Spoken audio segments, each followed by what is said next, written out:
Depuis la réouverture des frontières mi-juin et la reprise des vols, les touristes affluent de nouveau dans les aéroports du Royaume.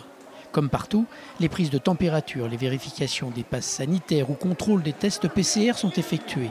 On est content, le Maroc nous accueille, on est très content. Donc voilà.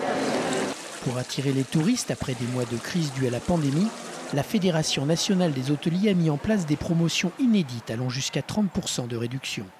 À Agadir, première destination balnéaire du Royaume, les hôtels commencent peu à peu à se remplir.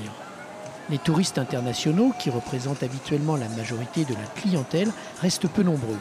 Les plus fidèles ont bravé les mesures de restriction de voyage. On n'a pas pu revenir ici pendant 1 an et demi. Donc on n'avait qu'une hâte, c'est de revenir au Maroc.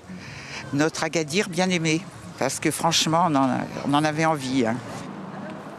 C'est l'ensemble du secteur touristique qui a souffert de cette crise, à l'image de ce parc d'attractions. Ici, plus de 300 crocodiles, des tortues géantes, des iguanes, des reptiles et des jardins exotiques font la joie des visiteurs. Luc Fougérol, ce passionné à l'origine de la conception de ce parc éducatif, a réussi à préserver les emplois de tout son personnel, malgré les difficultés financières. Aujourd'hui, la venue du public reste vitale pour la survie du parc. On a vécu une année évidemment très difficile comme tout le monde l'année dernière. Et aujourd'hui, on voit que ça revient, les Marocains résidant à l'étranger sont là, donc ça fait plaisir. De toute façon, on vit au parc au jour le jour. Bien sûr qu'on a une crainte de ce qui va se passer dans l'avenir. Ici, comme ailleurs, le soleil et les vacances riment souvent avec un relâchement des mesures de précaution.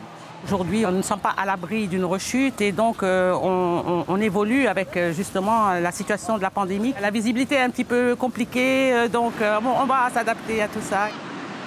Mais avec une hausse significative des cas positifs et à l'approche des grands déplacements pour les fêtes religieuses, les autorités craignent l'arrivée d'une nouvelle vague de la pandémie.